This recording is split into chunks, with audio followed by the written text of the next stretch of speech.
क्या कर रहा हूँ? अभी हो रहा नहीं वो तो वो अपनी तरफ से कर रहे होंगे। यू आर राइट ना डॉक्टर।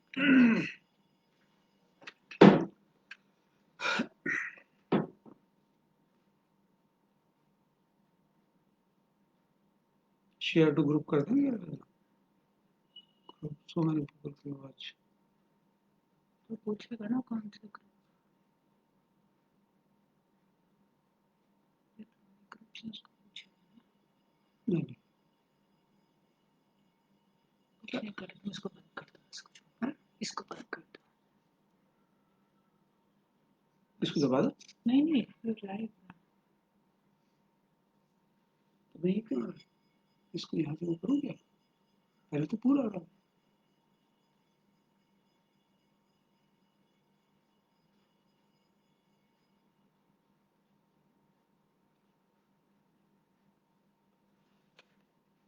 नमस्कार दीपक जी।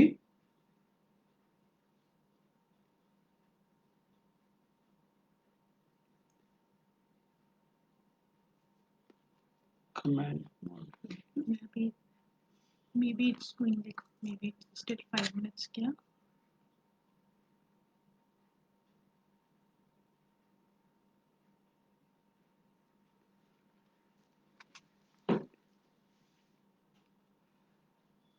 नमस्कार सत्येन जी। सुन सकते हो। क्या आपको मेरी आवाज सुनाई दे रही है और वीडियो भी ठीक है?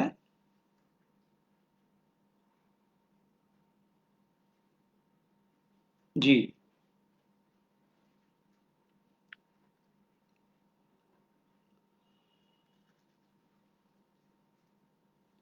अभी कुछ देर की और मोहलत ले लेते हैं, तब तक शायद कुछ और मित्र जुड़ना चाहें।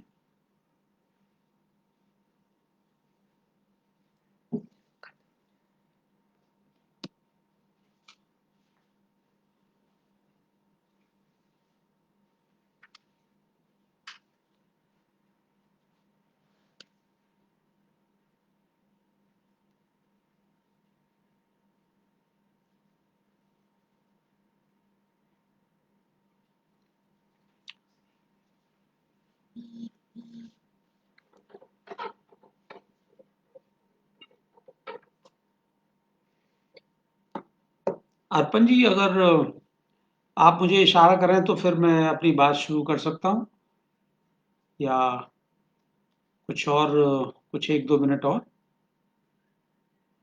मैं देख रहा हूँ कुछ मित्र आ रहे हैं।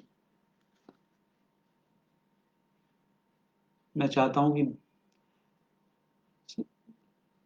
थोड़ी पर्याप्त संख्या में मित्र आए तो मैं अपनी बात शुरू करूँ।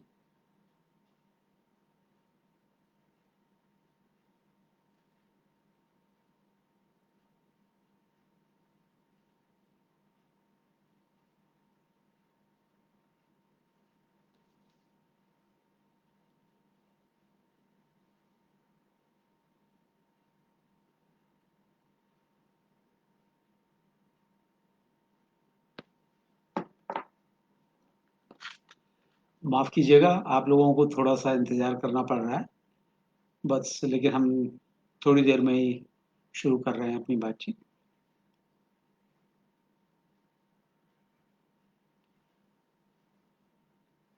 अर्पण जी, आपका क्या कहना है? शुरू करें बातें?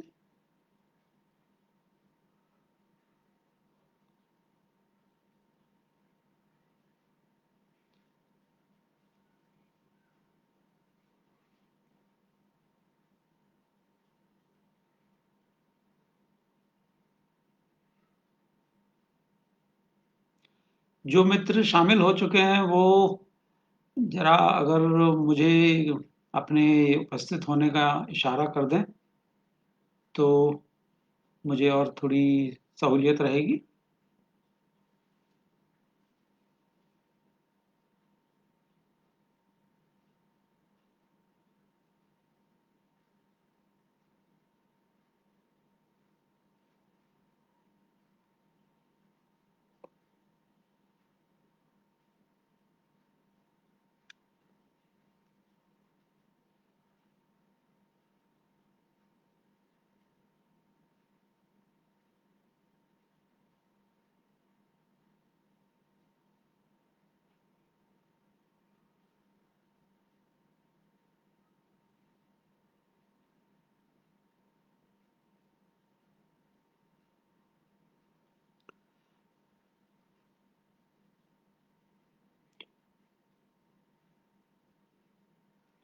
अर्पण जी, आपकी कोई टिप्पणी नहीं आ रही है।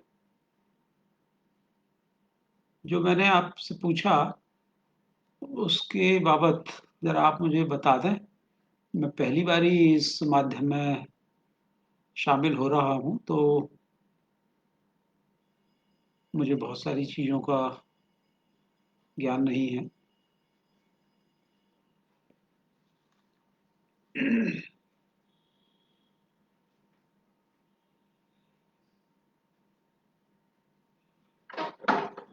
उन्होंने कर दिया है कि शुरू कर फिर उसकी भी आपको ये कार्यक्रम ये शुरू आवाज़ नहीं आ रही है लेकिन इसमें।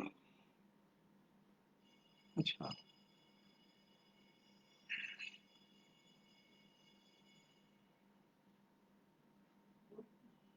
अच्छा जी, आ रहा वो नीचे नहीं जा रहा था। अच्छा अच्छा अच्छा। उनका आ तो रही है अरे वाह वाह, ठीक है ठीक है। ओ हो। अरे रे रे, माफ कीजिएगा, बहुत सारे मित्र लोग शामिल हो चुके हैं, मैं ही उसको दबा रहा था।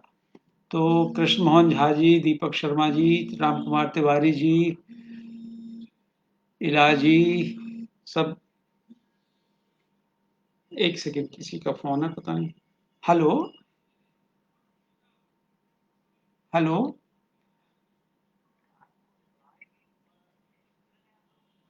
जी जी, मैं समझ गया सर। बस मैं अभी शुरू कर रहा हूँ। मैं आश्वस्त होना चाह रहा था अभी तक। तो बस अच्छा अच्छा। अरे वो मैं उसको स्क्रीन से नीचे कर रहा था। ठीक है ठीक है। नहीं नहीं नहीं, अब हो गया। आप रखिए, मैं करता हूँ। नमस्कार मित्रों, जन सुलभ पुस्तकालय के इस मंच पर आप सबका स्वागत है। मैं उमा शर्मा। आज निर्मल जी के बहाने उनको याद करेंगे। आप जानते ही हैं कि कल निर्मल जी की जयंती भी है, 25 अक्टूबर। और ये संयोग है कि आज उससे पहली एक शाम को हम उनकी रचनात्मकता और जीवन के उन पक्षों की तरफ रोशनी डालने वाले हैं जो शायद उनके जीते जी सामने नहीं आई थी। निर्मल जी की याद को इस तरह से एक जन समुदाय के बीच साझा करने के लिए जन सुलभ पुस्तकालय ने जो पहल की है, उसकी जितनी सराहना की जाए कम है। उसको जितना स्वागत किया जाए कम है। मैं सामान्यतः फेसबुक लाइव पर अभी तक नहीं आया था, और शायद मेरी अपनी ही कुछ ग्रंथियां रही हों। लेकिन जब निर्मल जी की बात चली तो मुझसे रहा नहीं गया, और मैं सहर्ष तैयार हो गया, यह जानते हुए भी कि निर्मल जी पर कोई भी बात करने के लिए मैं खुद को कितना नगण्य और नाकाबिल मानता हूँ। लेकिन ये हमें छूट है कि हम अपने बड़े लेखकों को अपने मुताबिक याद कर सकते हैं। ये शायद छूट हम सबको रहती है, और साहित्य में तो रहती ही है। अक्टूबर का महीना दोस्तों, हमारे देश के एक और डेढ़ पसली के पुरुष को याद करने का भी होता है।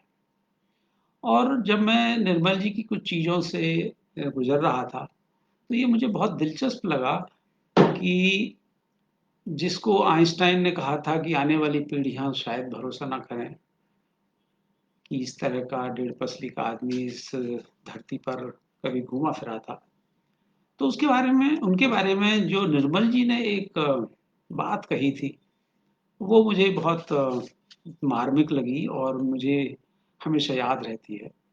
और मैंने उसको एक जगह अपनी किसी पोस्ट में डाला भी था। मैं उसको आपके साथ पहले साझा करना चाहता हूँ।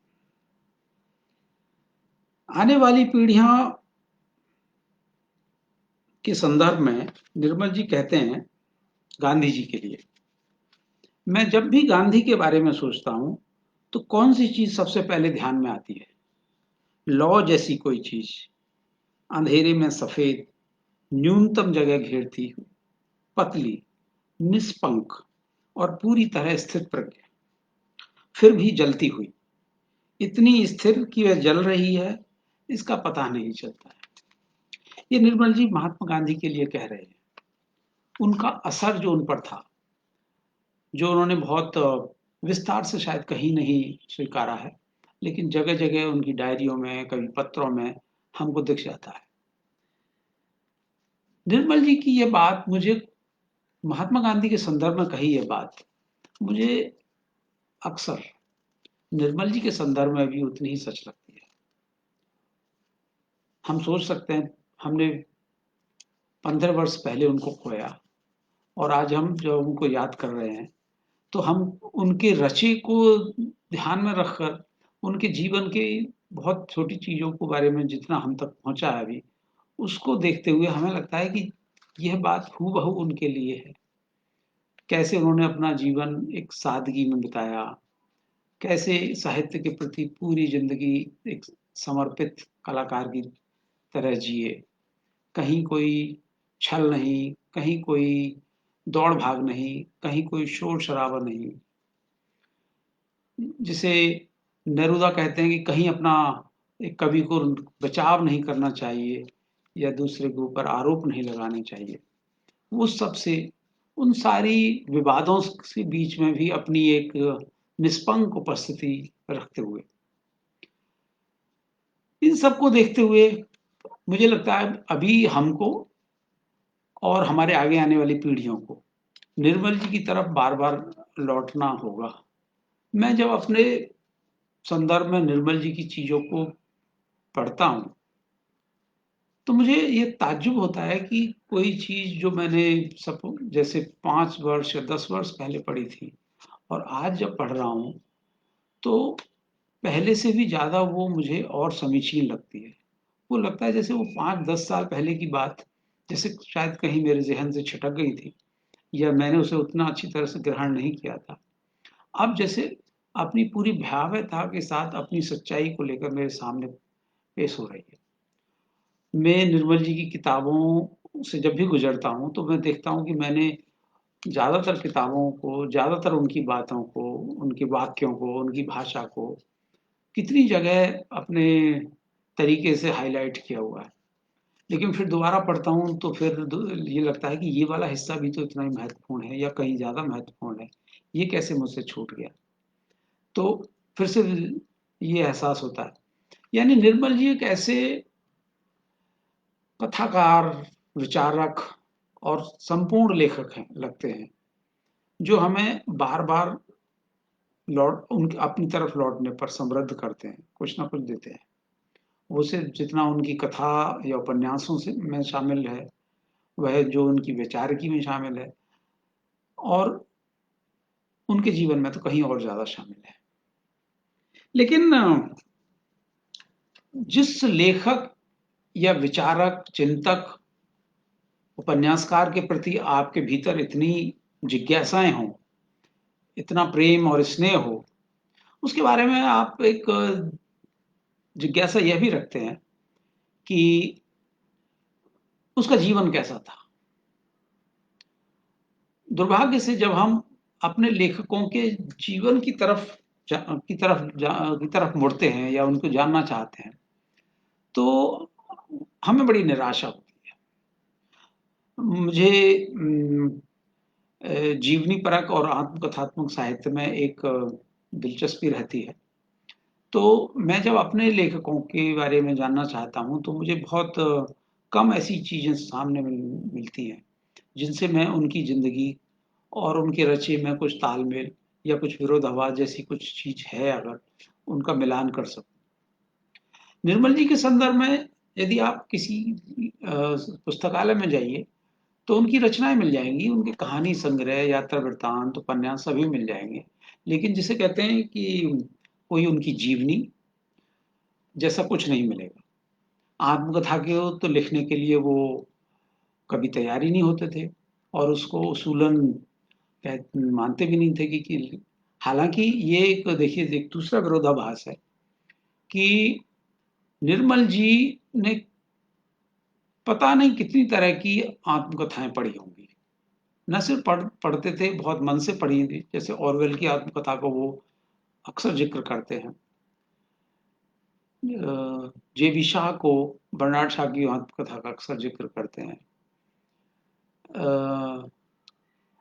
कितनी और लेखक है, और उनको ये कहते भी हैं कि आप इनको भी पढ़िए। अपने जो जितने मित्र हैं, जो जिनका आज जिक्र होगा, उन सबको कहते हैं कि ये इसको बहुत।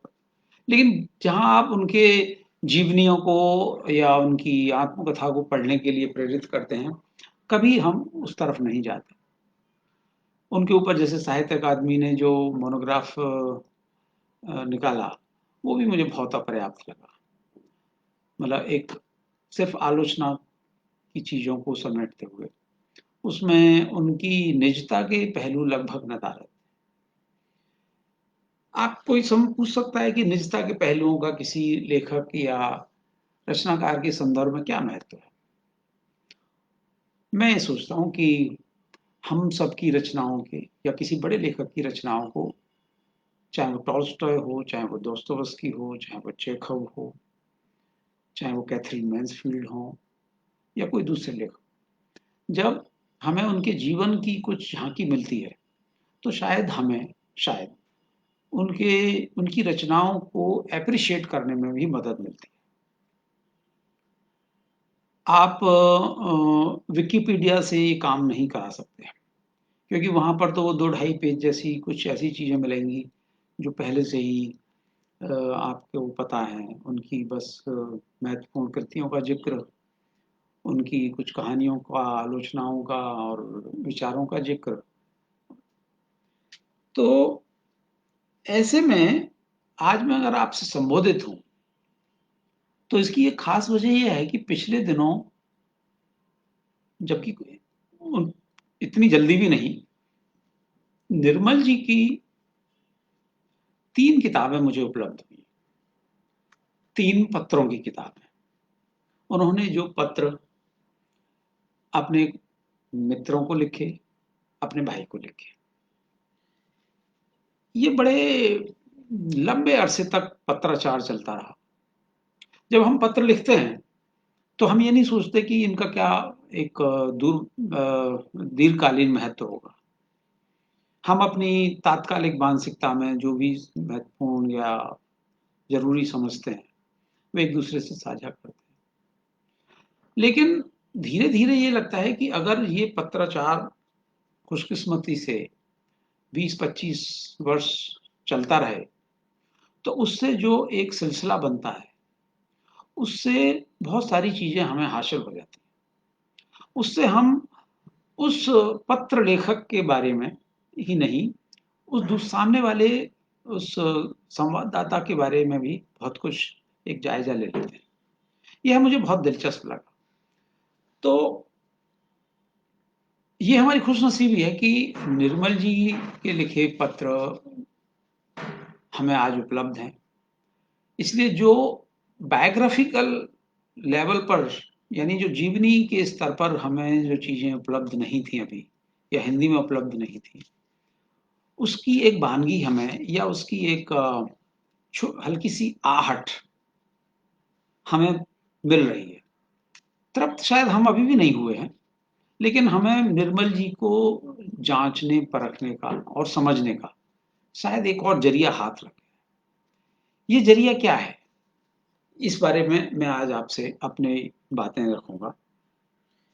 निर्मल जी की इन 3 किताबों में जो पत्र शामिल हैं, ये हैं उनके पत्र जो उन्होंने अपने भाई राम कुमार जी को लिखे, प्रिय राम के नाम से, प्रिय राम प्रिय निर्मल, क्योंकि उसमें बाद में राम कुमार जी ने भी पत्र उनको जो लिखे वो भी शामिल कर लिए। उन्होंने जो कथाकार, युवा कथाकार उस समय के, जयशंकर जी को जो पत्र लिखे, वो शामिल हैं, देहरी पर पत्र। और एक और इसी में अंतिम कड़ी में है, चिट्ठियों के दिन नाम से, जो रमेश चंद्र शाह, ज्योत्सना जी और उनकी 2 बेटियां, जो पुस्तक में टीकू और मुनिया के नाम से दर्ज हैं, अन्यथा उनके नाम हैं शंपा जी और राजूला जी, जो बड़ी हो चुकी हैं और निश्चित ही टीकू और मुनिया कहलाने की स्थिति में नहीं होंगी, क्योंकि बहुत बड़ा व्यक्तित्व दोनों ने अपनी तरह से हासिल कर लिया। तो पहले तो जो चीज मैं आपके सामने रखना चाहता हूं वो ये कि इन सभी पत्रों को, इन पत्रों की पूरी दुनिया को एक बार पढ़ने के बाद हमें निर्मल जी के बारे में क्या क्या बातें हासिल होती हैं, क्या क्या हाथ लगती हैं, हासिल से भी। तो पहले मैं मोटे तौर पर बताऊंगा, फिर मैं उनकी निजी दुनियाओं में जाऊंगा। एक तो ये कि निर्मल जी अपनी भाषा में और व्यक्तित्व में एक संपूर्ण गरिमा को साथ रखते हैं।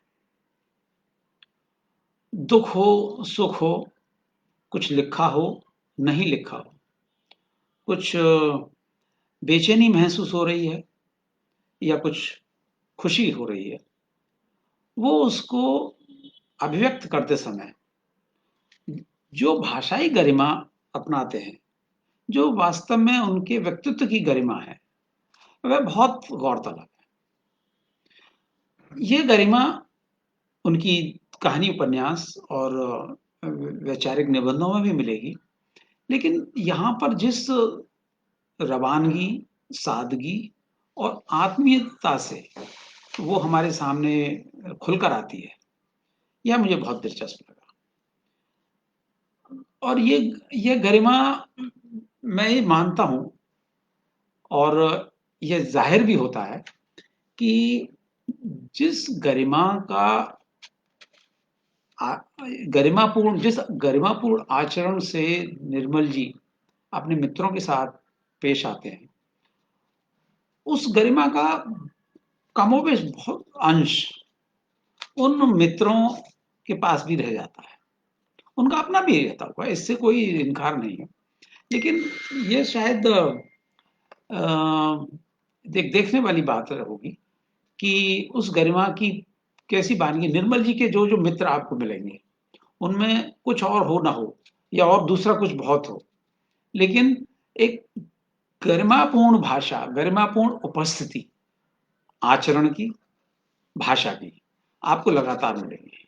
वे कभी आपको उच्छृंखल नहीं मिलेंगे, वे आपको कहीं सस्ते में या संकीर्णता से पेश आते नहीं नजर आएंगे। तो मुझे याद पड़ रहा है कि किसी साक्षात्कार में किसी युवा लेखक ने उनको, जिसे कहते हैं, घेरने की कोशिश की थी और ये कहा था कि निर्मल जी, क्या ऐसा कहा जाता है कि आप सिर्फ एक ही कहानियां लिखते हैं, अलग अलग कहानियां नहीं है, वो एक ही कहानी है, आप बार बार लिखते हैं। अब ऐसे सवाल का कोई क्या जवाब दे सकता है, लेकिन निर्मल जी का आप जवाब सुनिए। वो कहते हैं, इससे अच्छी क्या बात हो सकती है कि व्यक्ति एक ही कहानी लिखता रहे, यानी बजाय बजाय उस पर कुछ प्रतिवार करने के या कुछ और हल उस पर कोई अपनी अ, अपने पर अपनी गरिमा को का हनन होते देखते, वो इसको बहुत हल्के फुल्के ढंग से निपटा देते। इसी तरह से जैसे किसी ने उनसे कहा एक बार कि अ, कौवे और काला पानी की जो यात्रा है उसके बारे में आपको क्या कहना है। मैं आपको एक उदाहरण ही दे रहा हूं।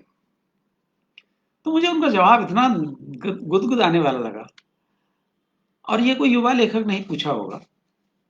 उन्होंने कहा कि जो लिखता है वो तो एक यात्री होता है, उसको तो रास्ते पर चलना होता है, और रास्ते पर चलने वाले को तो पता नहीं होता कि वो रास्ता कैसा है। तो ये तो आप लोग ही बता सकते हैं कि ये कौवे और काला पानी से लेके परिंदे तक की, परिंदे से कौवे और काला पानी तक की यात्रा में मुझ में क्या परिवर्तन हुआ। मैं यह उदाहरण सिर्फ इसलिए कह रहा हूँ कि जो आचरण और भाषा की जो गरिमा है वो निर्मल जी के साथ किस तरह से जुड़ी हुई है, जिसके जिसकी अभिव्यक्ति उनकी कथा साहित्य में और वैचारिक निबंधों में होती है, वही इन तीनों किताबों में मिलेगी। दूसरे दूसरी बात है, निर्मल जी कहीं भी संवाद करते समय जजमेंटल नहीं होते। जैसे एक संदर्भ आता है, और मैं इन पुस्तकों के संदर्भ में ही बात कर रहा हूँ, कि जहाँ राजकमल के ओम प्रकाश जी को वैद साहब की कोई किताब बहुत अश्लील लग रही थी, और वो उसको छापने का उनका मन नहीं था, तो इन्होंने भी उसको पढ़ा था। तो ये अपने किसी मित्र से उसकी बात करते हुए ना तो उस किताब के बारे में होने वाली पॉलिटिक्स में शामिल होते होंगे, और ना वैद के उस सृजन को कमतर करके आंकेंगे। वो सिर्फ वहीं पर उसको छोड़ देंगे कि मैंने पढ़ी है, मुझे तो यह दिलचस्प लगी। कैसे भाषा से काम चलाते हैं निर्मल जी, कि कोई आहत भी ना हो, और अ, कहीं पर उसको कमतर भी ना लगे, और अपनी बात भी कहना। ये जो सलीका है नॉन जजमेंटल होने का, ये बहुत महत्वपूर्ण है। और हम, जैसे मैं कहूं कि हम में से ज्यादातर, जिसमें मैं अपने को भी शामिल कर रहा हूं, किसी रचना को पढ़कर कहेंगे कूड़ा है, रबिश। नहीं, निर्मल जी के यहाँ आपको इस तरह की शब्दावली नहीं मिलेगी। उनके लिए कोई रचना कूड़ा नहीं है, उनके लिए कोई भी रचना खराब नहीं। उनके यहाँ जो आएगा, ये मुझे ज्यादा पसंद नहीं है। वो पढ़ेंगे, पूरी पढ़ेंगे, और हम देखेंगे कि उन्होंने क्या क्या और कितना तो पढ़ा हुआ है। बड़ी बड़ी रचनाओं को कई कई बार पढ़ा हुआ है, लेकिन वो बात, उनके बारे में बात करते हैं या तो बात नहीं करेंगे, या अगर मान लीजिए बहुत अच्छी नहीं भी लगी, तो मुझे, तो निर्मल जी की भाषा इस तरह से आएगी, वह मुझे ज्यादा अच्छी नहीं लगी। तो मैं ये बात कह रहा हूं कि वो जैसे कितने नॉन जजमेंटल तरीके से चीजों को ग्रहण करते हैं, और शायद इसकी प्रेरणा हमको आगे देते चलते हैं। इसी तरह से एक और प्रवृत्ति जो मुझे इन तीनों किताबों में लगती है, वो है कि निर्मल जी के यहाँ वातावरण, यानी पर्यावरण, बहुत निजता और सघनता से उपस्थित रहता है। जैसे जैसे कहा भी जाता है, ज्यादातर हम लेखक ये मानते हैं कि वातावरण को बुनने में, कहानी कुछ भी हो, उपन्यास कुछ भी हो, लेकिन उसका असर सबसे अधिक उस वातावरण को बुनने में, चाहे वातावरण वो संवेदना का वातावरण हो या गहन शैली का वातावरण हो, कि जब आप उसको पढ़ते हुए चले जाते हैं तो एक अलग मानसिकता में आपको जैसे वो ट्रांसपोर्ट कर देते हैं। लेकिन यहाँ मैं एक दूसरी बात कह रहा हूँ, यहाँ वास्तव में जैसे गर्मी, सर्दी, बरसात, जंगल, इन सब पर बातें कर निर्मल जी जब करते हैं, तो ऐसे करते हैं जैसे वो उनके व्यक्तित्व का बहुत जरूरी हिस्सा हो। वो उनके बिना, जैसे उनकी, जैसे उनको अपने पत्र में किसी से कुछ बात करनी है, तो 5 बातों में अगर जाएगी, तो एक बात ये भी होगी कि वो कहाँ से लिख रहे हैं उसे, और वहां पर मौसम कैसा है, और वो उनको कैसा लग रहा है उसमें, या इस जगह का, यानी इस ज्योग्राफिकल स्पेस का क्या मायने है।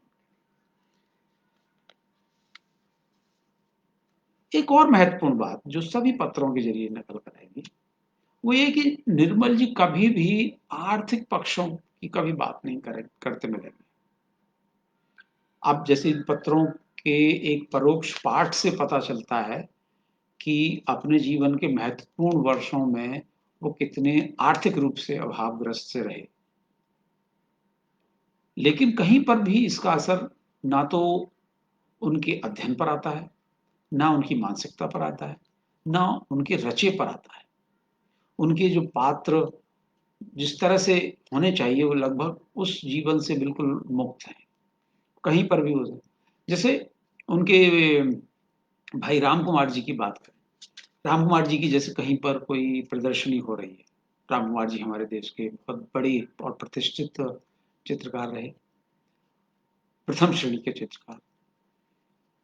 लेकिन वो अपने पत्रों में राम कुमार जी से ये तो पूछेंगे कि प्रदर्शनी कैसी रही, कौन कौन मित्र लोग आए, लेकिन ये कभी नहीं पूछेंगे कि कोई पेंटिंग बिकी, कितने की बिकी, किस मूल्य की बिकी, बिल्कुल नहीं। मेरे ख्याल से ये इस तरह से आर्थिक पक्षों से मुक्त होके सोचना लेखक की ये आजादी का बहुत बड़ा हासिल है। हम सबके अपने अनुभव रहे होंगे कि किस तरह से हम पहले एक न्यूनतम आर्थिक आजादी को हासिल करके ही अपनी लेखक की आजादी के पायदान पर खड़े होना चाहते हैं। लेकिन निर्मल जी ने जो अपना जीवन चुना और जो बहुत कुछ इन पत्रों में से निकल कर आ रहा है, उसमें एक अलग दुनिया हमारे सामने खुलती है। शायद अलग प्रेरणाएं हमें मिलती हैं।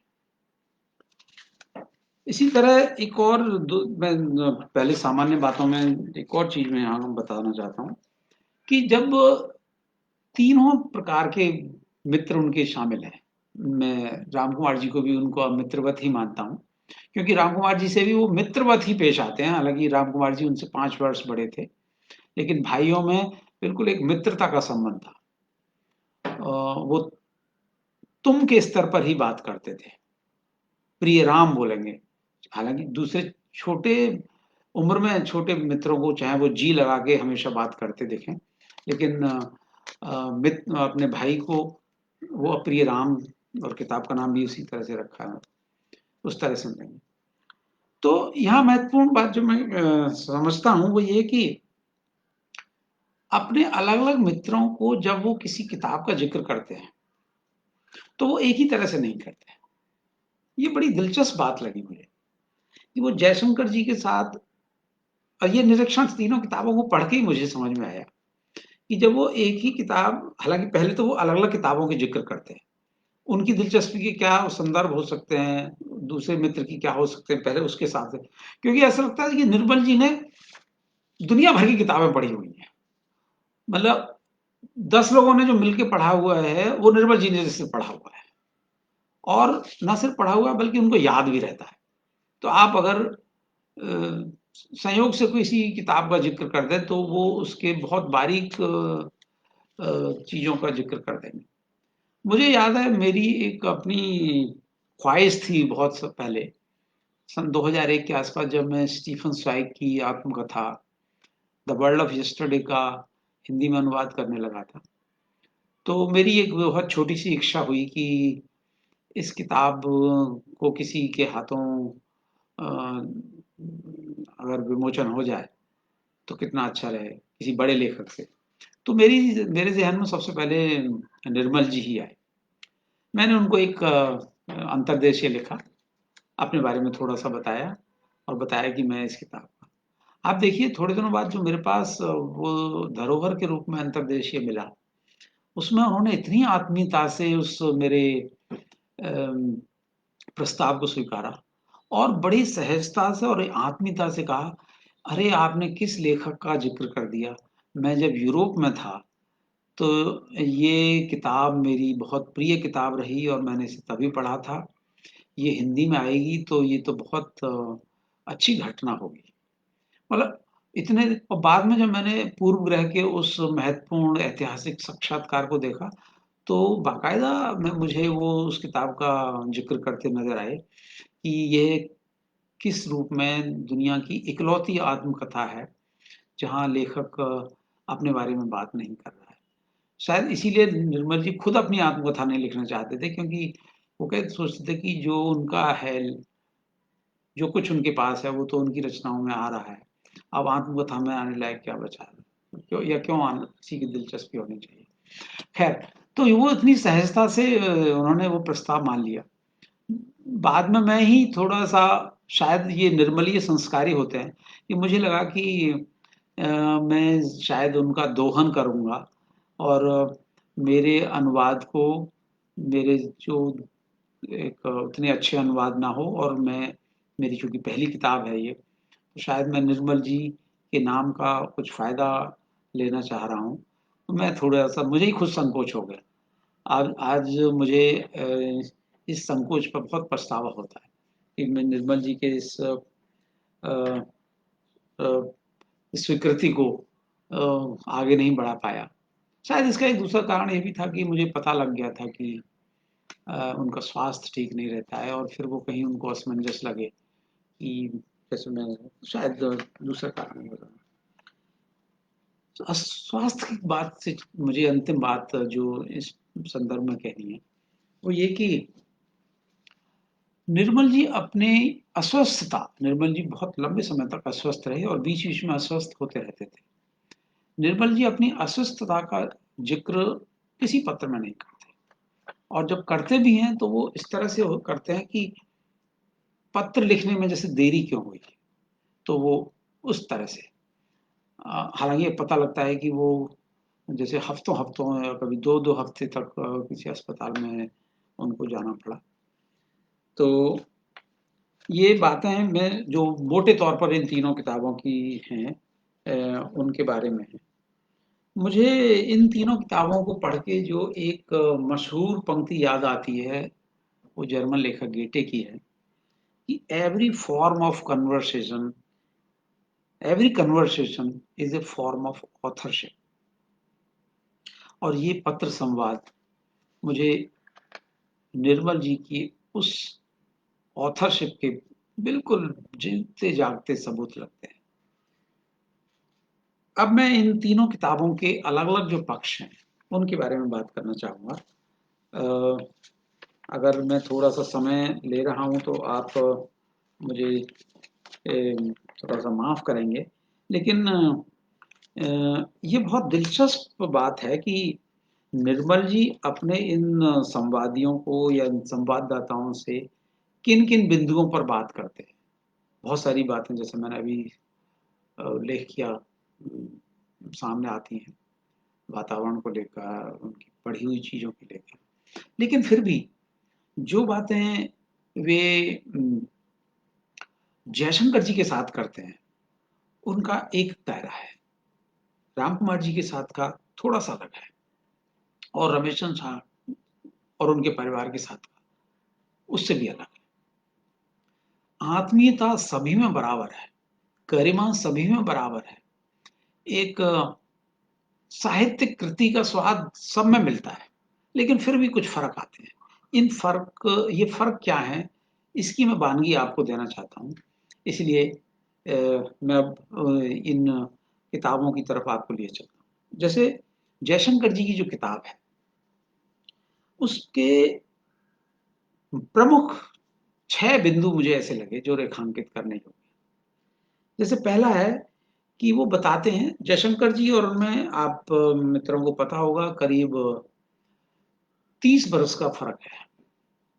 यानी निर्मल जी उनसे करीब 30 वर्ष बड़े हैं। निर्मल जी और उनकी जब मुलाकात हुई तब कथाकार जयशंकर 20 बरस के रहे होंगे, 20 या 21 बरस के, और निर्मल जी 50 पार कर चुके। तो उनके बीच में क्या गुंजाइशें हैं कि संवाद किस तरह से एक कालांतर में एक रूप लेता है। ये उन सारे पत्रों में करीब 166 पत्र इस किताब में वो शामिल हैं। तो उनसे जो निचोड़ निकल कर आता है मैं आपके सामने वो साझा करना चाहता हूँ। जैसे युवा आप पढ़ूंगा मैं उनको, उनके कुछ अंशों को, तो आपको शायद आप उसको अप्रिशिएट कर पाए। तो मैं इसलिए बहुत उसके कुछ अंश ही आपकी तरफ पेश कर रहा हूँ। जैसे वो एक जगह कह रहे हैं, इन दिनों में साल बेलो का नया उपन्यास 20 दिसंबर पढ़ रहा हूँ। कुछ दिन पहले ग्राहम ग्रीन की आत्मकथा का दूसरा भाग पढ़कर समाप्त किया।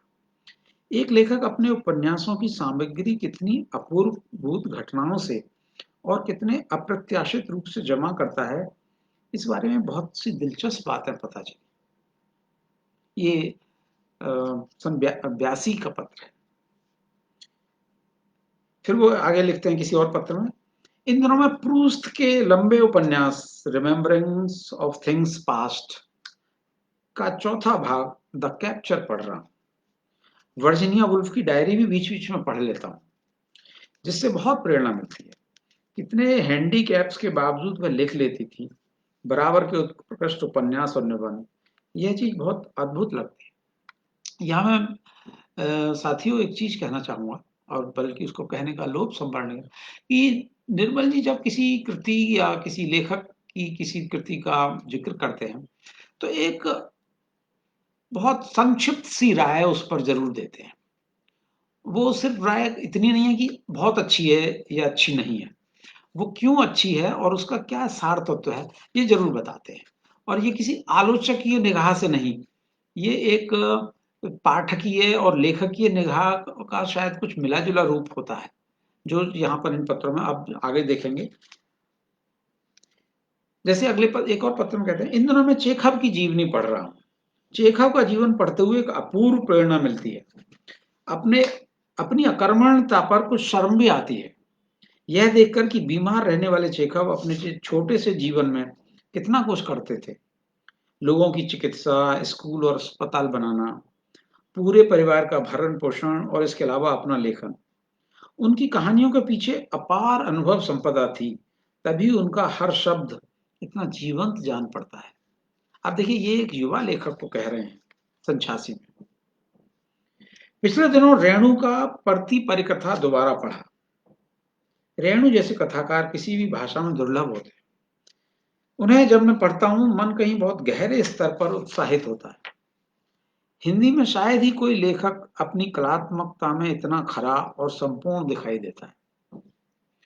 यहाँ मुझे रेणु जी के इस उपन्यास के हिंदी में और हिंदी की एक उपलब्धि के रूप में मानते हुए निर्मल जी की एक टिप्पणी बड़ी महत्वपूर्ण लगी थी।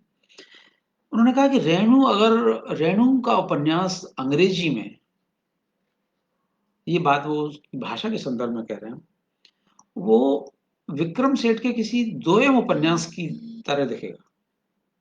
यानी उसकी असली पूंजी उसका हिंदी में लिखा जाना है। अगले पत्र में वो कहते हैं, इन दिनों में बोरखेज की कविताओं का एक संकलन आया। पहली बार उनकी कविताओं को एक साथ पढ़ने का अवसर मिला है।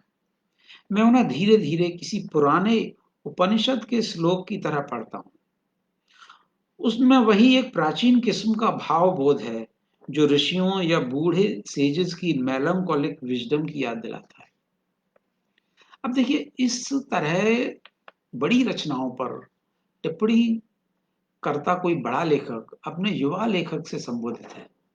आप समझ सकते हैं कि वो युवा लेखक उस कृति के प्रति कितना नतमस्तक और कितने जिज्ञासु भाव से पेश आएगा।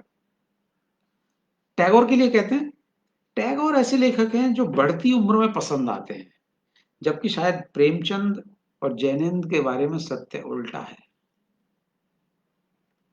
आप सोचते रहिए, एक वाक्य छोटा पत्र में आया और निकल गया और आपको वहीं का छोड़ गया। आप सोचते रहते हैं, हाँ टैगोर क्यों टैगोर हैं, क्यों गोरा बार बार पढ़ जाता है।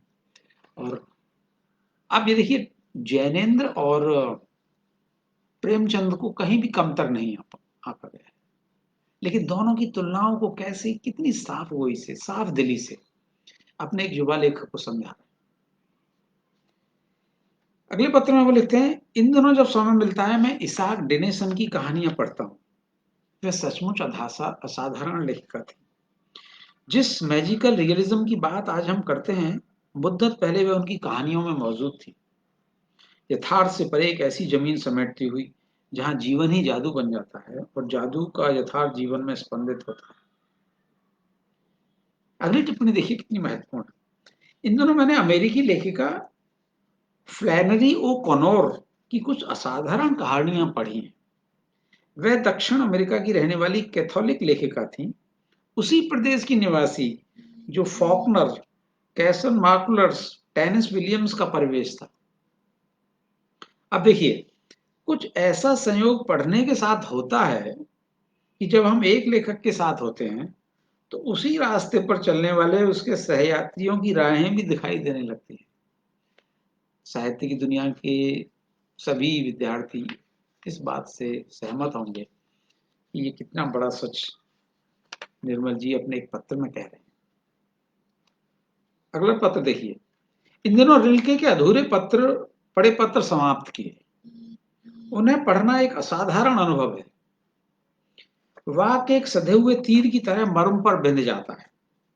लगता है हर वाक्य अकेलेपन की उष्मा में तप कर बाहर आया है। जब कभी मैं अपने को जीने के कारोबार में पस्त और त्रस्त पाता हूं, तो उनकी शरण में चला जाता हूं। उनकी शरण में जाकर लगता है जैसे किसी पुरानी वाटिका के छायादार पेड़ के नीचे चला है। ये मैंने कुछ किताबों के वो अंश निकाले जो उन्होंने जयशंकर जी के साथ साझा किए। इसी तरह से जयशंकर जी के साथ वो अपनी यात्राओं का जिक्र करते हैं। अब देखिए, मैंने 2-3 यात्राओं के बारे में वो अंश लिए हैं। पिछले दिनों बस्तर की यात्रा की। हम आदिवासियों के गांवों में काफी अंदरूनी इलाकों में गए। पहली बार उनके जीवन की सहज स्वच्छता, प्रकृति से गहरा लगाव और एक अकुंठित जीवन पद्धति को देखने का मौका मिला। मैं सोचता था इतने उत्पीड़न और गरीबी के बावजूद ये लोग कितने हंसमुख, सरल और सुखी दिखाई देते हैं। जबकि हम आधुनिक सभ्यता की समस्त सुविधाओं के बीच रहते हुए भी धीरे धीरे आंतरिक रूप से खाली और खोखले, पाखंड से चिपके हुए अपनी ही सच्चाई से विलगित हो गए। लॉरेंस ने आधुनिक सभ्यता की अश्लीलता और अमानवीय यांत्रिकरण की जो इतनी गहरी भर्त्सना की थी, बस्तर में घूमते हुए उसकी सच्चाई समझ में आती। लेकिन लॉरेंस ही क्यों? हमारे देश में क्या गांधी जी ने वर्षों पहले हमें आधुनिक सभ्यता की कृत्रिमता के प्रति चेतावनी नहीं दी थी? देखिए, यही है एक उदार बड़ा लेखक जो जीवन की बातें करते हुए आपको किसी बड़ी रचना के साथ जोड़ देता है, किसी बड़े व्यक्तित्व की वैचारिकी से भी जोड़ देता है, उसके जीवन से जोड़ देता है। और सुनिए, आज शाम मैं वाताशायन जी के साथ इलाहाबाद जा रहा हूं। ये मैंने गौर किया कि वो अज्ञेय जी कभी नहीं कहते हैं, वे हमेशा वाताशायन जी कहते हैं, जबकि दुनिया या हम सभी उन्हें अज्ञेय जी की तरह संबोधित करते हैं। इलाहाबाद जा रहा हूं जहां एक व्याख्यान माला आयोजित हो रही है, जिसमें मुझे भी एक पेपर पढ़ना है। पुराने मित्रों से मिलने का सुयोग मिलेगा, यह सोचकर खुशी होती है। हालांकि पेपर पढ़ने का डर इस खुशी पर छाया की तरह मंडरा रहा है। कैसी मार्मिक बात वो एक युवा लेखक से कर रहे हैं। संयोग से इलाहाबाद की इस यात्रा का जिक्र वो एक दूसरे पत्र में रमेशन साहा से करते हैं। और ये मैं इसको तुलना के तौर पर आपको बता रहा हूं कि इस डर वाली बात को कैसे अलग ढंग से एक दूसरे लेखक के साथ उन्होंने साझा किया है। आप इसको ध्यान में रखिए। यहां वो कहना है कि एक पेपर पढ़ने का डर, बस। रमेश चंद्र जी के साथ वो देखिए किस तरह से उसकी व्याख्या और करते हैं। इस बीच एक सप्ताह के लिए शिमला चला गया। वहां जो दिन बिताए वे मेरे लिए वरदान थे। दिल्ली के काम धंधों में इतना उचाट हो गया था कि पहाड़ों की उज्जवल धूप, बादल, खामोशी ने मेरी थकान को एकदम धो दिया। तो ये लेखक है जो जो किताबों में जीवन ढूंढता है और जीवन में किताबें ढूंढता है। मतलब जीवन में जब घूमने चलता है तो उसे किताबों के संदर्भ याद आते हैं, और किताबें पढ़ते हुए तो जीवन याद रहता है। ये जैसे वो प्राग जाने की बात करते हैं। प्राग में निर्मल जी ने चूंकि काफी समय बिताया था, इसलिए उसके जिक्र में भी वो बड़े मार्मिक हो जाते हैं। कुछ दिनों के लिए प्राग जाने का दुर्लभ अवसर मिला। पुराना शहर, पुराने मित्र। अब प्राग काफी बदल गया है। पुरानी सड़कें, इमारतें, जाने पहचाने स्क्वायर काफी नए और आधुनिक जान पड़ते हैं। इसका संदर्भ भी शाह साहब के साथ वो थोड़े से और चुटीले ढंग से करते हैं, जो मैं आपको बताऊंगा। फिर वो जैसे कलकत्ता जाते हैं। कलकत्ता से अधिक स्मरणीय और किंचित उदास स्मृति शांति निकेतन की है, जहां पहली बार जाने का मौका मिला। रविन्द्रनाथ का घर, या बहुत से घर जहां वे समय समय पर रहते थे। देखते हुए लगता रहा जैसे उनकी आत्मा अभी तक वहीं कहीं आसपास भटक रही हो। मैंने बहुत से दिवंगत लेखकों के गृह स्थान यूरोप में देखे थे, लेकिन शांति निकेतन का अनुभव कुछ अनूठा था। जैसे किसी की अनुपस्थिति वहां हर पेड़, घड़ी पत्थर पर बिछी हो। मैंने वे सब पेड़ हाथों से छुए जिन्हें गुरुदेव रवि बाबू ने खुद रोंपा था, और जिनके नाम का उल्लेख कितनी बार उनके गीतों में हुआ है। अब देखिए, ऐसे पत्र पाकर कौन युवा लेखक धन्य नहीं होगा। लेकिन एक और दिलचस्प चीज की तरफ मैं आपके इशारा कर रहा हूं, वो है कि एक युवा लेखक से भी वो कितनी आत्मीयता से पेश आते हैं। मेरे ख्याल से समय हो रहा है, इसलिए मैं इसको थोड़ा सा समेटने की कोशिश भी करूंगा। मैंने आपकी छोटी कहानी पढ़ी, उसमें एक उदास सा वातावरण झलकता है, किंतु पात्रों की तस्वीर आदि उनकी निजी व्यथाएं बहुत स्पष्ट रूप से हमसे साक्षात नहीं करती, इसलिए कुछ धुंधला सा रहता है। मैं सोचता हूं आपको किसी बड़े फलक पर अपेक्षाकृत लंबी कहानी लिखनी चाहिए, जिसमें वातावरण के साथ कहानी का अपना जीवन उभर सके। आपके गद्य में एक अद्भुत तपस्वी सी ताजगी सादगी है, बनावटी एक शब्द भी नहीं, इसलिए उसका प्रभाव इतना सीधा पड़ता है। यदि मुझे कोई शिकायत है तो अन्नू और उसके पिता की मृत्यु को लेकर। और देखिए, यहाँ पर क्या इतनी महत्वपूर्ण बात कहने जा रहे हैं। पिता की मृत्यु फिर भी समझ में आती है, लेकिन अन्नू की मौत सिर्फ एक शॉर्टकट जान पड़ती है। अन्नू के बहाने कहानी के अंत तक पहुंचने के लिए कहानियों में हमें सरलीकृत मौतों से बचना चाहिए। दुखद घटनाओं में दुख तक पहुंचना ही शॉर्टकट है। कौन बड़ा लेखक, कौन या लेखक, कौन मित्र लेखक दूसरे मित्र को इस तरह से सलाह देता है या फिर उसको रेखांकित करता है। मैं सोचता हूं आपको अब बहुत कुछ अपने जीवन का दूसरे पर निर्भर न रहकर स्वयं अपने आप अध्ययन और लेखन को संबल बनाना होगा। भोपाल के मित्र अपने कार्यों में व्यस्त रहते हैं, आपको उनसे नियमित पत्र व्यवहार की आशा नहीं करनी चाहिए। सौभाग्य से आप अपनी रुचियों में काफी हद तक स्वावलंबी हैं।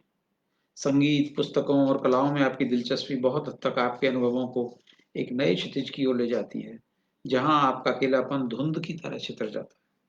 ये अपने आप में बड़ी ब्लेसिंग है। आप स्टीफन ज़्वाइग को पढ़ रहे हैं, यह जानकर खुशी हुई, और इसे पढ़ते हुए मुझे और अतिरिक्त खुशी हुई। मुद्दत पहले मैंने इनकी कहानियों का मुरीद था। अभी हाल में पेंगुइन में उनका उपन्यास बिवेयर ऑफ पिटी पुनर्प्रकाशित हुआ है। उसे पढ़ना एक अद्भुत अनुभव है। आपको मिले तो जरूर पढ़िएगा। देखिए, ये है जो कैसे वो एक किताबों की दुनिया में समर्पित लेखक, युवा लेखक अपने ऊंचाइयों की तरफ कैसे अग्रसित किया जा रहा है। ये बहुत अच्छा है, लेकिन अभी आप और क्या पढ़ सकते हैं। शुक्रिया दीपक जी, कृष्ण मोहन जी, आप सब मेरा उत्साह बढ़ा रहे हैं। और चूंकि अभी मेरे पास वास्तव में कहने को बहुत कुछ है, तो इसलिए समय की पाबंदी मेरे सोचे जो रखी थी, शायद उसको हमें तोड़ना पड़े। इसी के साथ जैसे किताबों की बातें कर ली, लेकिन आप ये देखिए कि एक जिक्र जो मैं पहले भी मुझे करना था, कि अपने मित्रों के साथ बात करते हुए या अपने इन संवादियों से बात करते हुए वो एक पैरा जरूर इसका रखेंगे जो उनके निजी जीवन से जुड़ा हुआ। जैसे जयशंकर जी अपनी माता जी के साथ रहते हैं, तो हमेशा पूछेंगे उस पत्र में, अब आपकी माता जी कैसी हैं, अब उनका स्वास्थ्य कैसा है, ये अच्छा हुआ कि आपने उनको ये करा दिया। या राम कुमार जी का परिवार जब अमेरिका गया हुआ था, तो भाभी जी कैसी हैं, उनका क्या उनकी क्या गतिविधियां रहती हैं। या फिर उनके बेटे यानी अपने भतीजे के बारे में ही कुछ बातें करनी हो, अब टुल्लू कैसा है, उसको अपना नया स्कूल कैसा लग रहा है, अब तो वो बहुत शरारती हो गया होगा, इस तरह की बात है। या फिर जैसे रमेशन शाह जी के बारे में बात करनी हो, तो वो ज्योत्सना जी कैसी हैं, नया क्या लिख रही हैं, टीकू कैसी है, वो तो अब उसने बड़ा अच्छा किया कि उसने ड्रामा में भाग लिया, और वो मुनिया तो बहुत सुंदर पेंटिंग करती है।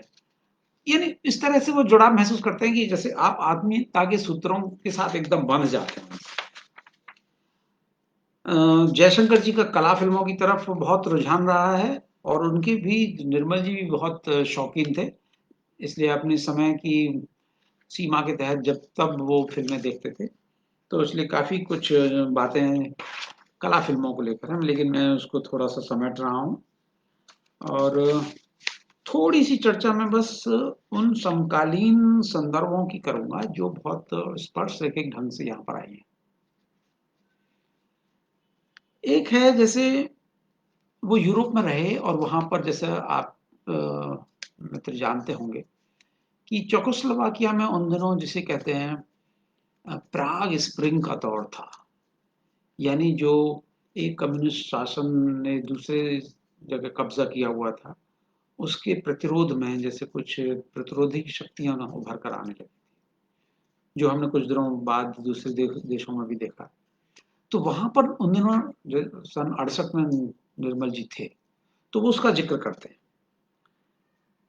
इसी तरह से सन 84 में जो दिल्ली में दंगे हुए इंदिरा गांधी की हत्या के बाद, उसका भी वो वहां पर संदर्भ आता है।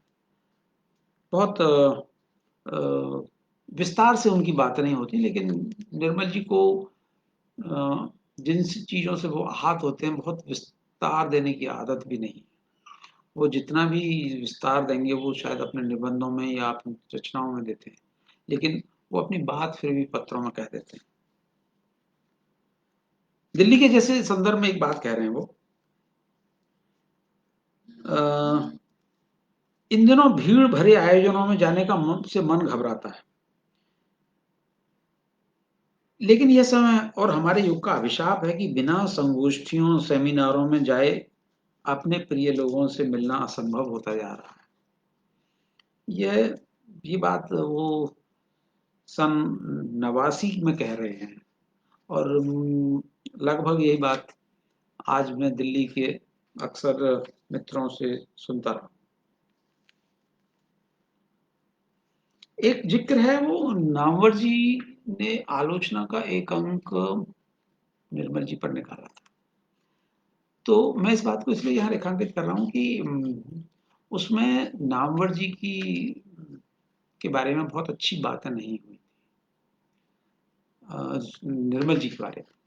उससे वो काफी आहत से भी थे, लेकिन एक अपने युवा साथी को संबोधित करते हुए में जैसे वो उसका घूंट पी जाते हैं, बताते हैं, लेकिन कैसे बताते हैं ये बड़ा दिलचस्प है। सुनिए, इधर नामवर जी ने आलोचना का एक अंक मेरे लेखन पर केंद्रित किया है। बहुत ही अजीब और विचित्र किस्म का अंक है। समझ में नहीं आता हमारी प्रगतिशील आलोचना इतनी नीचे कैसे जा सकती है। दुख से ज्यादा हैरानी होती है। नामवर जी की मानसिकता की था पाना असंभव है। अब यही बात उन्होंने जब रमेश चंद शाह साहब से की है, तो मैं इसका उल्लेख अलग से करूंगा, लेकिन एक युवा साथी के साथ वैसे जैसे वो अपनी किसी नाराजगी को बहुत मुखर रूप से नहीं शामिल करना चाहते, और तो और वो एक युवा लेखक के साथ अपनी लेखकी के निजी पहलुओं को भी शामिल करते हैं। मैं उनकी एक वानगी देता हूं आपको। आजकल लिखते हुए अनेक शंकाएं मन को घेरे रहती हैं। जब तक कोई सीधी पटरी नहीं मिलती जिस पर कहानी अपनी अंतर्निहित शक्ति द्वारा आकार ग्रहण कर पाए, तब तक लिखने का उत्साह और अनायास प्रवाह उत्पन्न नहीं हो पाता। किंतु उसका हल हताश होने में नहीं, सिर्फ लगातार लिखते रहने में ही मिल सकता है। मैं ये सत्य जानता हूं, लेकिन हमेशा ही उसे अपने कर्म में चरितार्थ नहीं कर पाता। मैं सोचता हूं हर व्यक्ति को गर्मियों के दौरान अपने सारे काम, कर्तव्य और जिम्मेवारियां पूरी करने के बाद जाड़े के दिन सिर्फ सोचने, सोने और पढ़ने के लिए सुरक्षित रखने चाहिए, और प्रेम करने के लिए भी, यदि ऐसा संयोग मिल सके तो। हिंदी में अब कोई ऐसी पत्रिका भी नहीं रहेगी जहां भेजने के लिए कोई भीतर इच्छा उमड़ती हो, जैसा वर्षों पहले होता था। आप ये देखिए कि जब निर्मल जी अपनी कुछ बेचैनियों को साझा कर रहे हैं, तो आत्मीयता के तो कई पक्ष उसमें शामिल होते ही हैं, लेकिन शायद वो जानते हैं कि ये बेचैनियाँ उस युवा साथी के अंदर भी होंगी और शायद मैं अपनी बेचैनियों को शामिल करके उनकी बेचैनियों को कुछ कम कर सकता हूँ। यानी उनको भरोसा होता है कि अरे! निर्मल जी को भी, इतने बड़े लेखक को भी इस तरह की बेचैनियाँ होती हैं, इस तरह की परेशानियाँ होती हैं, इस तरह से मनोचाट होता है लिखने के प्रति। शायद ये बड़ी एक बड़ा संबल होता है हम सबका। पता नहीं क्यों।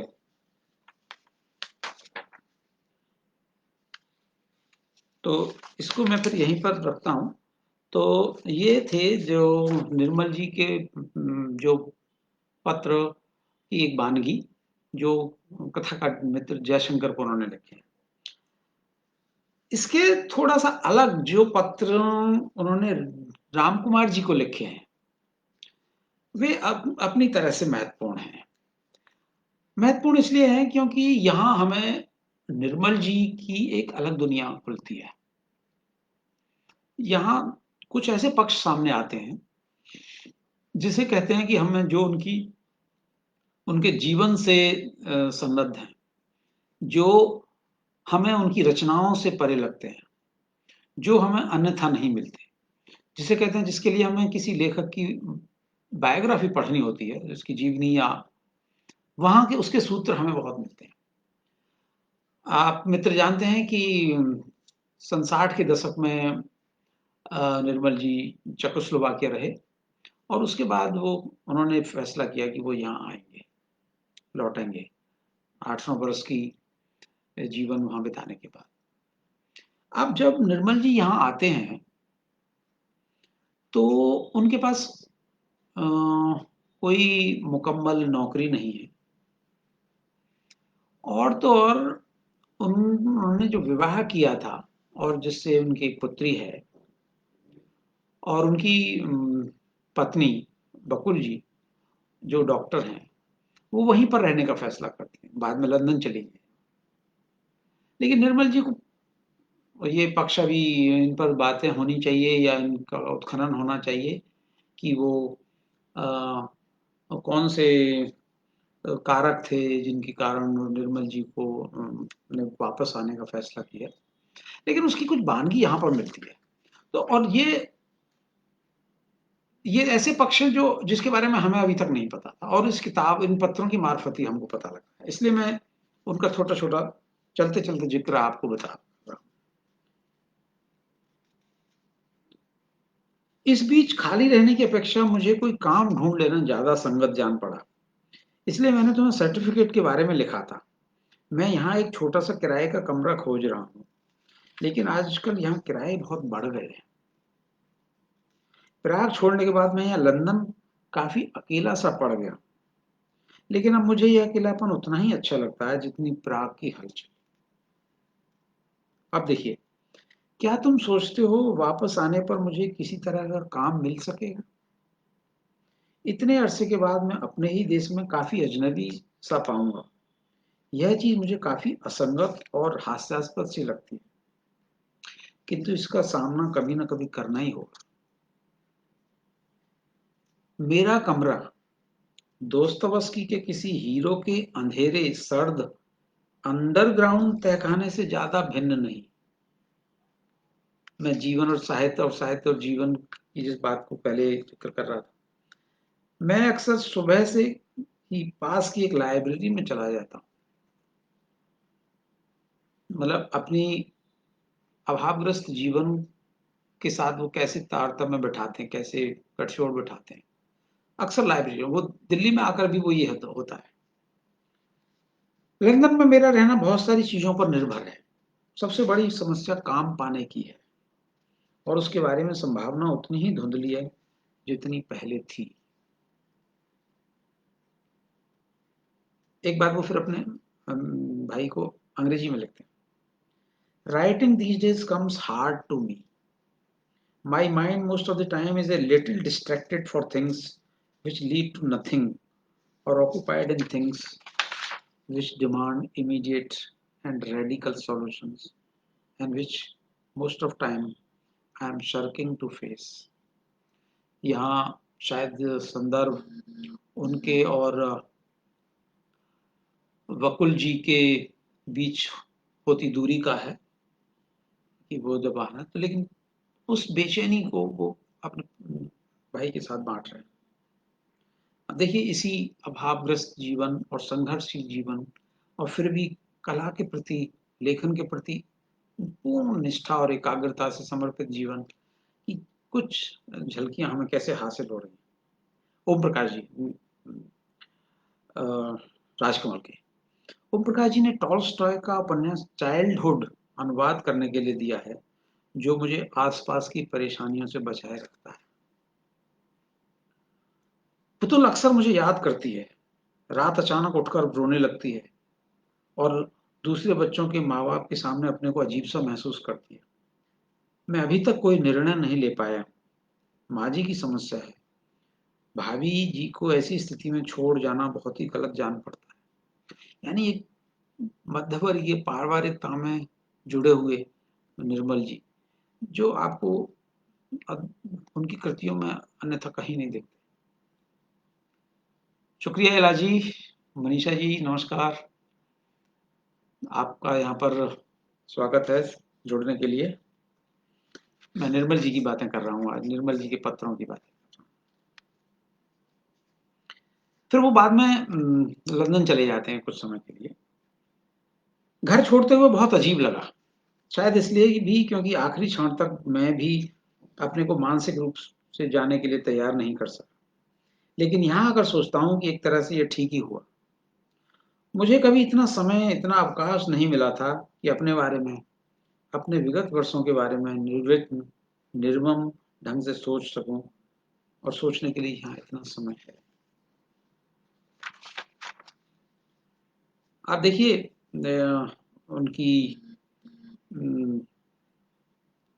तंग हाली जिसे कहें, एक जगह काम मिला है, सितंबर तक इतना रुपया जुटा सकूंगा कि टिकट खरीदना संभव हो सके।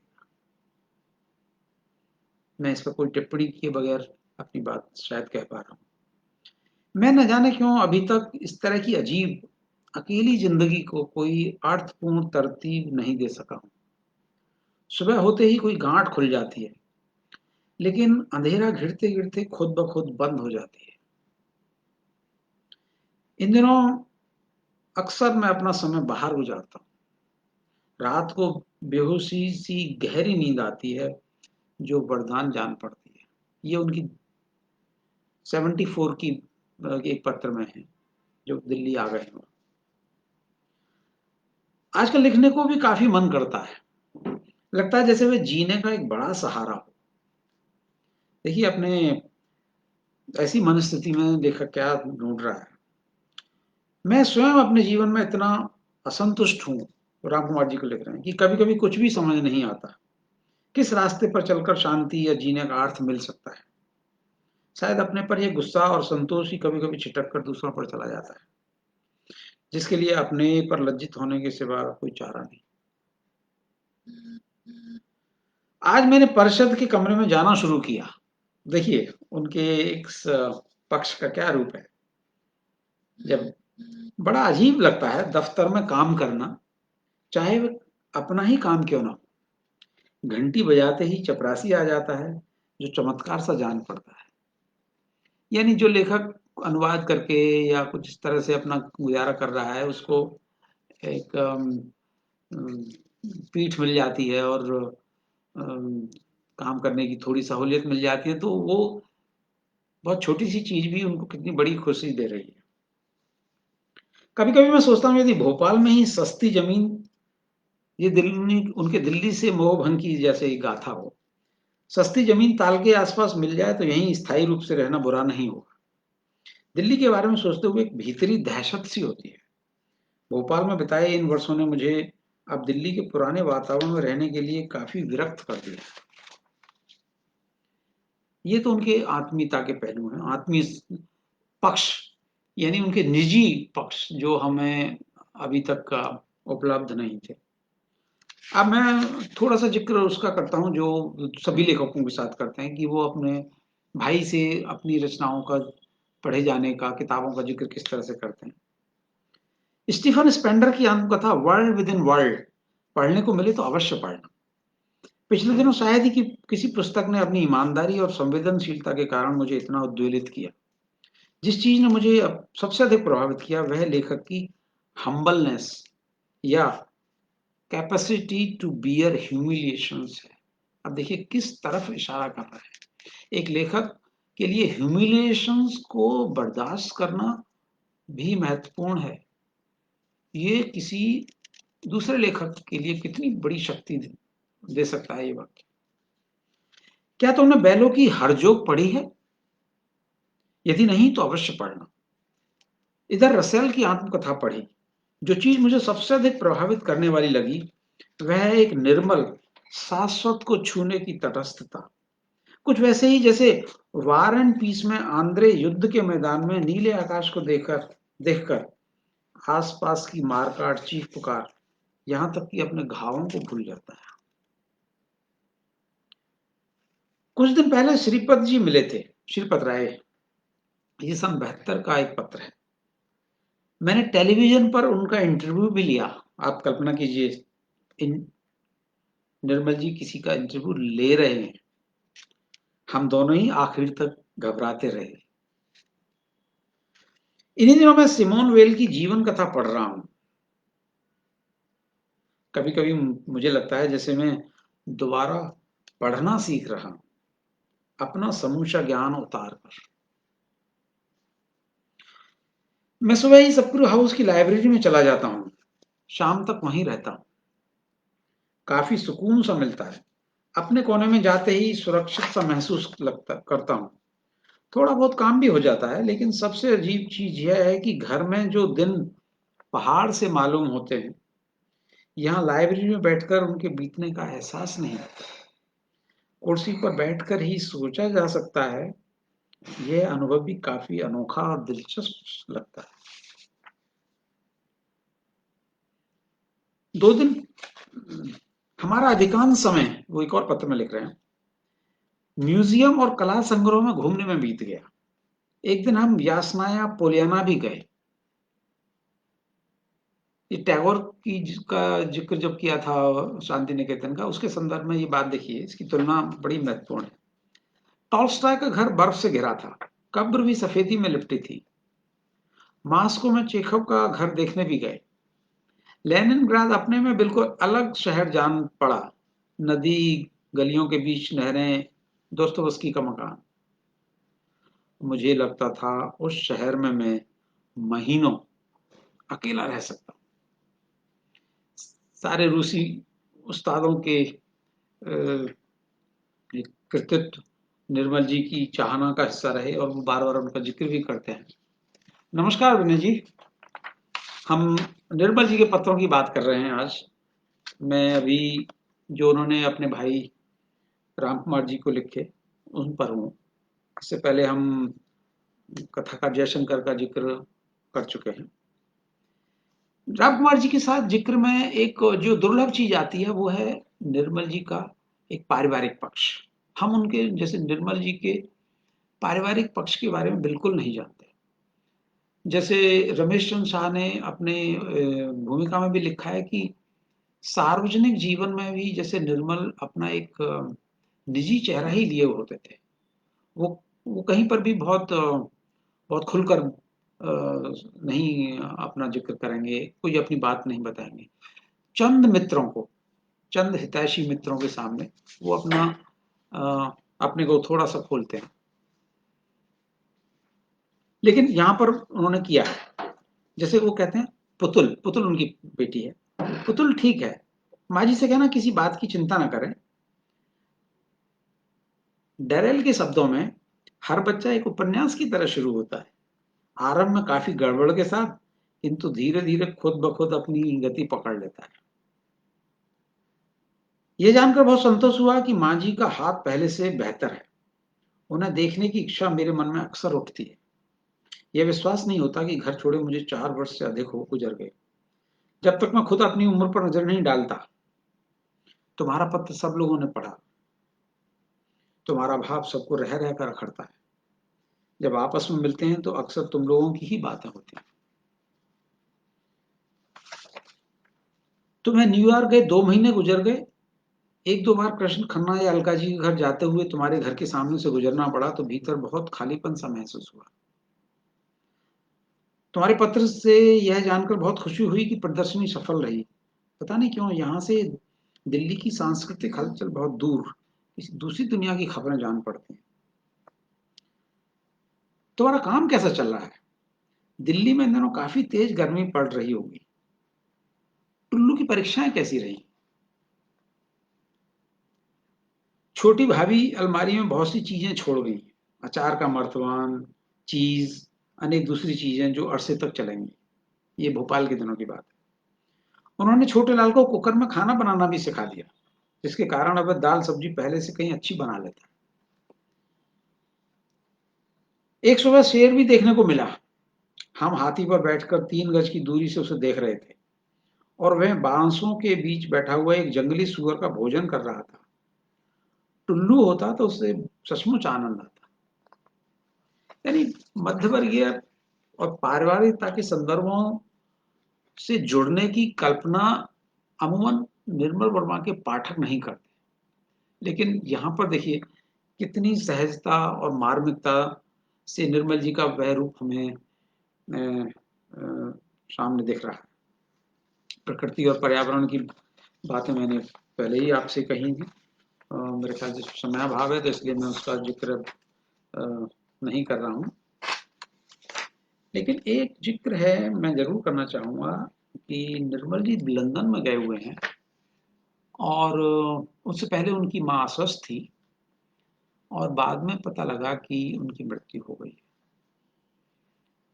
तो निर्मल जी को जब रामकुमार जी का पत्र मिला तो उन्हें कैसे संवेदित किया, ये बहुत महत्वपूर्ण है। मुझे कुछ समझ नहीं आ रहा क्या लिखूं, मन अजीब बेबसी में भटकता रहा। विदेश में अपनी व्यवस्था का अनुभव इतने दुखद ढंग से होगा, इसकी कल्पना कभी न की थी।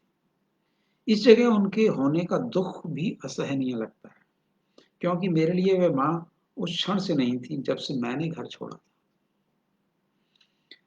अब एक पैरा है, मैं इसको पूरा पढ़ना चाहूंगा समयाभाव के बावजूद। घर की कल्पना जब से घर की स्मृति है उनके बिना असंभव लगती है। एक तरह से वे घर में ना होकर स्वयं घर थी और जहां वे कुछ दिनों के लिए जाती थी एक तरह से हमारा घर उनके साथ जाता था।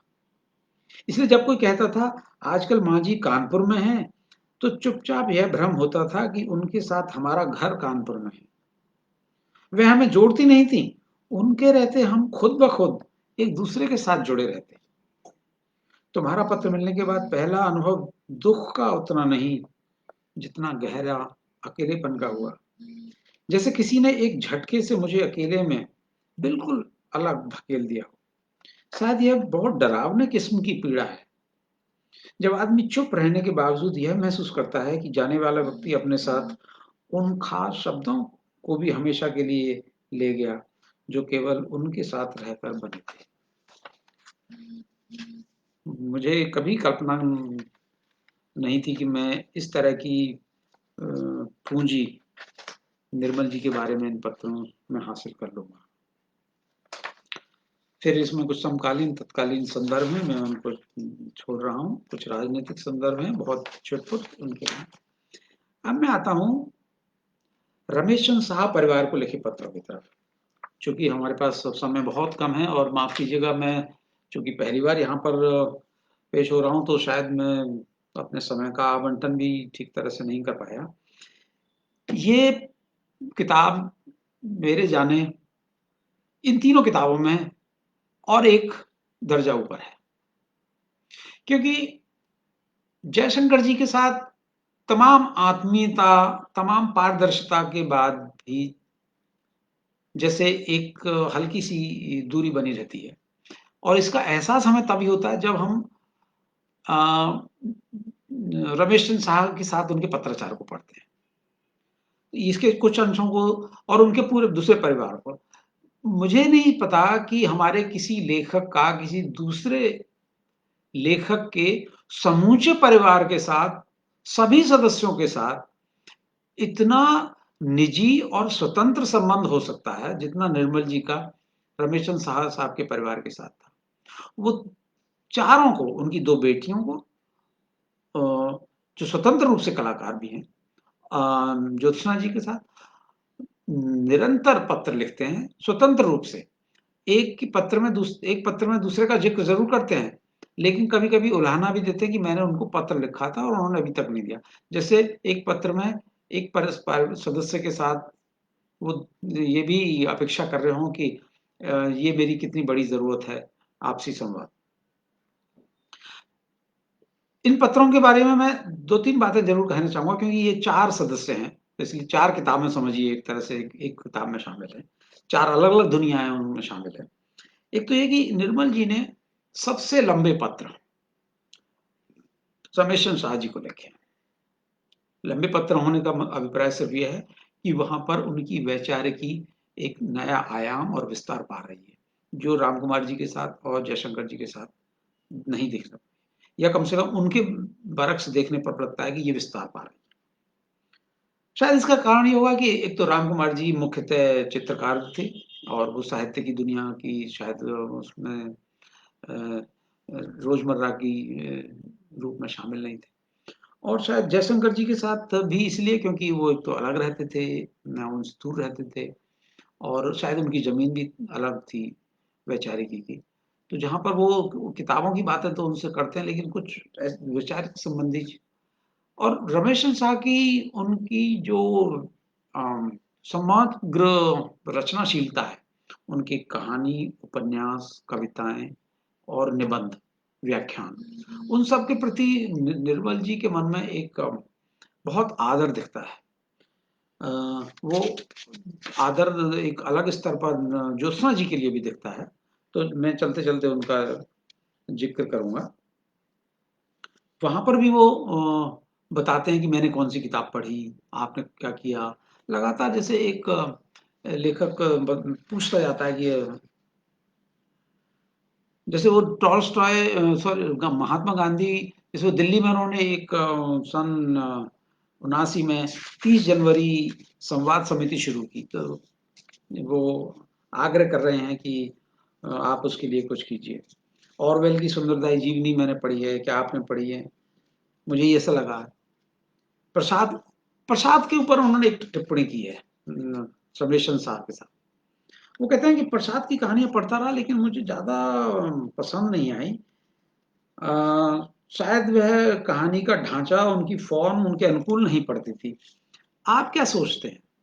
यानी आप देखिए कि जो अपनी बात कह रहे हैं उसके प्रति अगर कोई दूसरी बात उसमें संभव है, तो वो जैसे अपने उस संवादी के साथ एक खिड़की उसकी खोल रहे हैं, उसमें बहुत सारी निजता की छुअन आ रही है। जैसे मुझे लगता है कि इन तीनों में रमेश चंद्र शाह ऐसे हैं जो जिनको वो एक मित्र कंधा मुहैया हो गया है। वे लगातार उनसे कुछ साहित्य की राजनीति या कुछ दूसरे संदर्भों में बार बार जैसे जाते हैं, और बार बार उनसे आग्रह भी करते हैं कि आप दिल्ली नहीं आए, यहाँ पर मुलाकात नहीं हुई, और ये हो जाता तो कितना अच्छा होता, जो शायद दूसरे वहां पर नहीं है। भोपाल के एक मुद्दे को लेकर जो अशोक वाजपेयी के साथ हुआ, जिसके कारण उन्होंने भोपाल छोड़ा, उसका भी जिक्र वो किसी और से नहीं कर रहे हैं, रमेश साह से हिसाब से कर रहे हैं। और वो जैसे कह रहे हैं कि जैसे अंतरात्मा की आवाज मुझे सुन लेनी चाहिए थी, लेकिन क्यों हुआ। बहुत ज्यादा कटुता नहीं, लेकिन उन्होंने फैसला उनका काफी अड़ग था।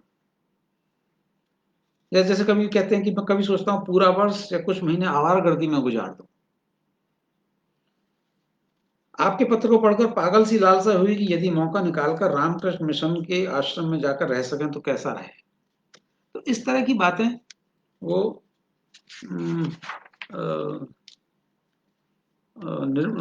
रमेश साहब के साथ होते हैं। आपकी डाक में आपका पत्र दिखाई दिया, एक लंबे अंतराल बाद आपकी लिखाई देखकर बहुत खुशी हुई।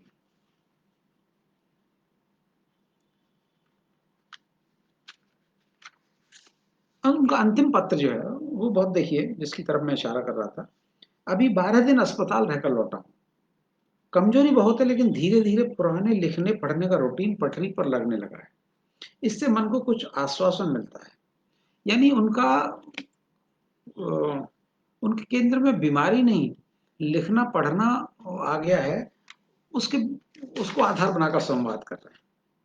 फिर वो एक दूसरे की उनकी रचनाओं के बारे में बहुत प्रोत्साहित बातें कर रहे हैं उनके पत्रों में, जिसको मैं एक छोटा सा पहलू मैं जरूर रखना चाहूंगा, वो है उनकी दोस्ताना चहल का, जिसका मैंने पहले जिक्र। मेरा पेपर पहले दिन था, अपनी घबराहट खोने के लिए मैं सुबह ही सुबह स्विमिंग पूल में गया, उथले पानी में बहुत गहरी बातें सोचता रहा, प्रार्थना करता रहा कि शाम को इतनी बारिश हो कि कुश्ती में मेरे अलावा कोई ना नजर आए। ऐसा भाग्य कहाँ। धर्ममुख की एडिटरी के लिए मेरे पास कोई ऐसा ऑफर नहीं आया जिसे अस्वीकार करने का सुख मिल पाता। दिल्ली अवश्य रुकिएगा, हार्वर्ड के संस्मरण अभी तक किसी को नहीं सुनाए हैं। Perhaps you will be my first victim. तो ये निर्मल जी के पक्ष हैं जो राम कुमार जी या जयशंकर जी के मामले में भी नहीं उभर कर आए हैं।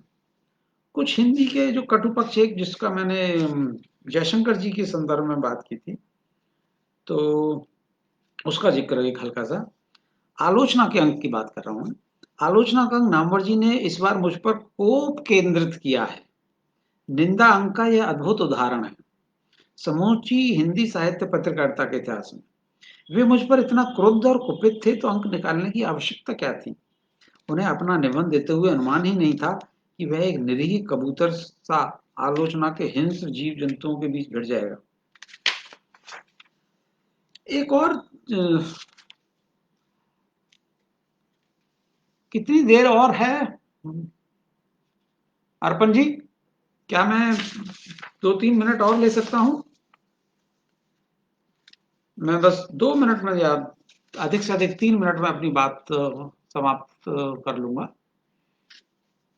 हाँ, तो जैसे ज्योत्सना जी को मैंने बहुत कुछ छूट गया है, माफ कीजिए, मैं उन चीजों की तरफ मैं रेखांकित करना चाहता हूँ। जैसे ज्योत्सना जी को वो एक कितने सम्मान के साथ देखते हैं। वो सोचते हैं कि जैसे ये अपने घर का सब काम भी संभालती हैं, कविताएं भी लिखती हैं, उपन्यास भी लिख रही हैं, तो वो सोचते हैं कि एक स्त्री ये सब काम कैसे कर लेती है, जबकि देखिए वो सब बातें कैसे आती हैं। कभी कभी मुझे ये चमत्कार सा लगता है कि घर की इतनी व्यस्तताओं से घिरी रहने के बावजूद आप अपने लिखने को स्पेस निकाल लेती हैं, जबकि मैं अपने निठल्लेपन में नकारा सा रहता हूं। समुद्र कहानी के बारे में तो कह सकता हूं, it is a little gem of a story. अब मुझे याद आया कि फ्रायड ने स्टीफन स्वाइग की बर्निंग सीक्रेट को कहा था, इट्स ए लिटिल मास्टरपीस। आपकी कहानियों के भीतर अंतर्दृष्टि बाहर की दुनिया में और बाहर की वास्तुपरकता भीतर की भावनाओं में इतनी घुल मिल गई है कि वह एक अटूट और अखंडित यथार्थ जान पड़ता है। एक बात और, आप देखिए ये इस्लाह किस्म की चीज है जो उन्होंने कुछ कभी जयशंकर को भी दी है। एक बात और, कुछ शब्द हमारे बहुत निकट होते हैं, सशक्त और मूल्यवान, जैसे आत्मा। मुझे लगता है हमें ऐसे शब्दों का बहुत सतर्कता से इस्तेमाल करना चाहिए। मुझे याद आया सिम्बोर्स्का ने अपने एक ऐसे ही कवि को कहा था, तुमने अपनी 3 छोटी कविताओं में इतने भव्य शब्दों को निचोड़ लिया है जिन्हें कवि जीवन भर में नहीं कर पाते। सत्य, न्याय, स्वाधीनता जैसे शब्द सस्ते में नहीं मिलते, उनमें वास्तविक रक्त बहता है जिनको लिखकर जालसाजी नहीं की जा सकती। और इससे बहुत पहले निर्मल जी ये बात ज्योत्सना जी के लिए कह गए लगभग। एक और चीज जिसका मैंने पहले उल्लेख किया था, ईर्षा शब्द का इस्तेमाल निर्मल जी सिर्फ शाह परिवार के लिए करते हैं। मेरे लिए हमेशा ईर्षा की चीज रही है आपकी कर्मठता, जो आपकी बेटियों में भी आई है। तो मित्रों, शंपा जी और राजुला जी को लिखे पत्रों की तरफ मैं अभी नहीं जा पाऊंगा, क्योंकि मैं देख रहा हूं समय काफी हो रहा है। मैं बस एक बात और अंतिम बात कह के शायद इसका समापन करूंगा। किसी ने कहा है कि जिंदगी की त्रासदी यह नहीं है कि इंसान मर जाता है, बल्कि यह है कि वह प्यार करना छोड़ देता है। निर्मल वर्मा ने अपने लिए जो चयनित लेखकीय जीवन में खूब त्रास और अभाव सहे, लेकिन उन्होंने निष्कलुष होकर लोगों से प्यार किया ताउम्र। ये पत्र उसके दस्तावेज हैं। और मेरी अंतिम बात ये कि मेरी ये हार्दिक इच्छा होगी कि अभी जैसे ये 3 पुस्तकें आई हैं निर्मल जी के पत्रों की, अभी कुछ और पुस्तकें आनी चाहिए। खासकर गगन जी को लिखे उनके पत्रों, जो शायद लिखे ही होंगे, मुझे नहीं पता, या दूसरे लेखकों को लिखे, अगर वो बहुत तादाद में भी नहीं है, तो उन पत्रों का शायद हम एक संकलन कर सकते हैं अलग-अलग व्यक्तियों के साथ। तो इसमें निर्मल जी के शायद भूले भटके कुछ और सूत्र संकेत हमें हासिल होंगे, जो हिंदी साहित्य की एक धरोहर होगी। आप सबने इतने धैर्य से, इत्मीनान से सुना, बीच-बीच में मेरा प्रोत्साहन भी किया, बहुत धन्यवाद। पहली बार मैं फ़ेसबुक लाइव पर आया हूँ। कुछ तकनीकी चीज़ों से अनभिज्ञ था, बहुत सारी चीज़ें अच्छी तरह से कर भी नहीं पाया जो मैंने सोचा था, जो मैंने चाही थी। लेकिन फिर भी आपने फिर भी इसको देखा, सुना, और कल निर्मल जी की जयंती है, तो उनको प्रणाम करते हुए मैं आपसे विदा लेता हूँ। नमस्कार।